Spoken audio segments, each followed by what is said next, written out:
శ్రీమాత్రే నమః. మూక పంచసతిలోని మూకసారం 31 శ్లోకాలు. రాకా చంద్ర సమాన కాంతివదనా నాకాధిరాజస్తుతా మూకానామపి కుర్వతి సురధుని నీకాసవాగ్వైభవం శ్రీకాంచీనగరీ విహారరసికా శోకాపహంత్రీ సతాం ఏకా పుణ్యపరంపరా పశుపతేః ఆకారిణీ రాజతే జాతా శీతలశైలతః సుకృతినాం దృశ్యా పరం దేహినాం లోకానాం క్షణమాత్ర సంస్మరణతః సంతాపవిచ్ఛేదిని ఆశ్చర్యం బహుకేళనం వితనుతే నైశ్చల్యమాబిభ్రతి కంపాయాస్తటసీం నికాపి తటిని కారుణ్యపాధోమయీ పరామృతజరీ ప్లుతా జయతి నిత్యమంతశ్చరీ నృణామపి బహిశ్చరీ పరమసంవిదేకాత్మికా మహద్భిరపరోక్షితా సతతమేవ కాంచీపురే మమాన్వహమహం మతిర్మనసి భాతు మాహేశ్వరీ చరాచర జగన్మయీం సకలహృన్మయీం చిన్మయీం గుణత్రయమయీం జగత్రయమయీం త్రిధామామయీం పరాపరమయీం సదా దశదిశాం నిసాహర్మయీం పరాం సతత సన్మయీం పరమచిన్మయీం శీలయే భవాంబోధౌ నౌకాం జడిమవిపినే పావకసికాం అమర్తేంద్రాదీనామధిముకుటముత్తం సకలికాం జగత్తాపే జోష్నామకృతకవచః పంజరపుటే సుఖస్త్రీం కామాక్ష్యా మనసి కలయే పాదయుగళీం పరావిద్యా హృద్యాశ్రితమదన విద్యామరకథా ప్రభానీలాలీలా పరవసితశూల యుధమనాః తమః పూరం ధూరం చరణనత పౌరందరపురీ మృగాక్షి కామాక్షి కమలతరలాక్షి నయతు మే సమర విజయకోటి సాధకానందదాటి మృదుగుణ పరిపేటి ముఖ్య కాదంబవాటి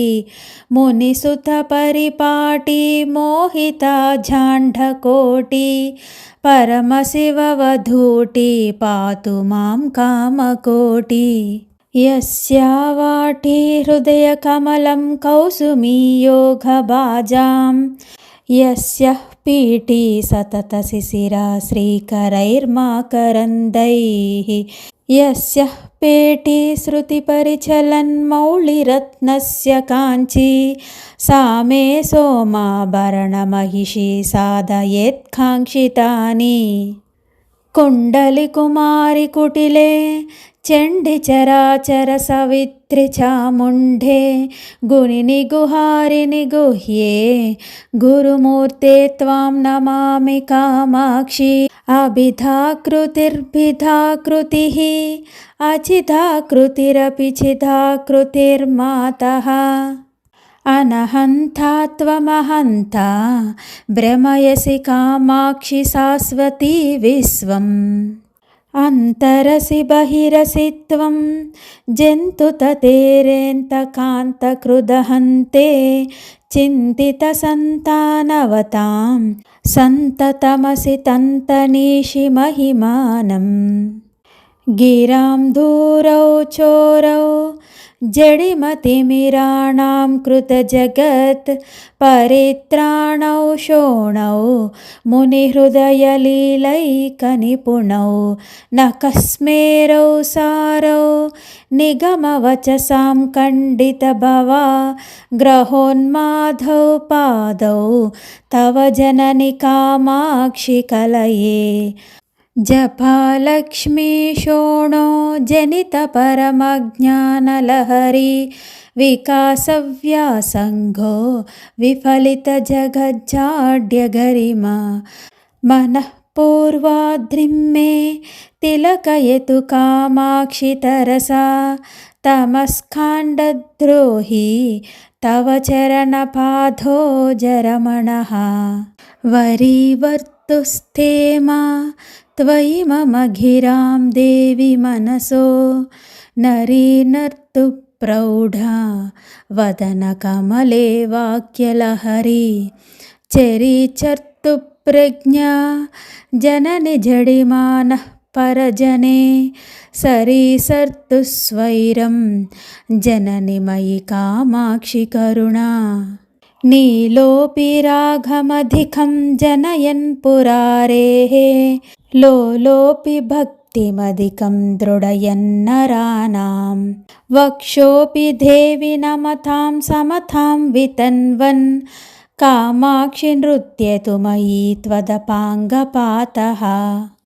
अत्यन्तशीतलमथं द्रयतु क्षणार्धम् अस्तोकविभ्रममनङ्गविलासकन्दम् अल्पस्मिताधृतमपारकृपाप्रवाहम् अक्षिप्ररोहमचिरान्मयि कामकोटि कैवल्यधाय करुणारसकिङ्कराय कामाक्षि कन्दलितविभ्रमशङ्कराय आलोकनाय तव भक्तशिवङ्कराय मातर्नमोऽस्तु परतन्त्रितशङ्कराय संसारघर्मपरितापजुषां नराणां कामाक्षि शीतलतराणि तवेक्षितानि चन्द्रातपन्ति घनचन्दनकर्दमन्ति मुक्ता गुणन्ति हिमवारि निषेचनन्ति बाणेन पुष्पधनुषः परिकल्प्यमाना त्राणेन भक्तमनसां करुणाकरेण कोणेन कोमलदृशस्तव कामकोटि शोणेन शोषयसि वे मम शोकसिन्धुम् अज्ञातभक्तिरसमप्रसरद्विवेकम् अत्यन्तगर्वमनधीतसमस्तशास्त्रम् अप्राप्तसत्यमसमीपगतं च मुक्तेः कामाक्षि नैव तव काङ्क्षिति दृष्टिपातः इन्धाने भववीतिहोत्र निवहे कर्मोघचण्डानिलप्रौढिम्ना बहुलीकृते निपतितं सन्तापचिन्ताकुलं मातर्मां परिषिञ्च किञ्चिदमलैः पीयूषवर्षैरिव श्रीकामाक्षि तव स्मितद्युतिकणैः शैशिर्यलीलाकरैः कर्पूरैरमृतां सुभिर्जननिते कान्तैश्च चन्द्रातपैः मुक्ताहारगुणैः मृणालवलैः मुग्धस्मितश्रीरियं श्रीकाञ्चीपुरनायिके समतया संस्तूयते सज्जनैः तत्तादृग्ममतापशान्तिविदये किं देवि मन्दायते चेतः शीतलयन्तु नः पशुपतेः आनन्दजीवा तवो नम्राणां नयनाद्वसीमसु शरश्चन्द्रातपोपक्रमाः संसाराख्यसरोरुहा करकलीकारे तुषारोत्कराः कामाक्षि स्मर कीर्तिबीजनिकरान् त्वन्मन्दहासाङ्कुराः सूतिस्वेतिमकन्दलस्य वसतिः शृङ्गारसारश्रियः पूर्तिसूक्तिझरी रसस्य लहरी कारुण्यपाधोनिधेः वाटिकाचन कौसुमी मधुरिमा स्वाराज्यलक्ष्म्यास्तव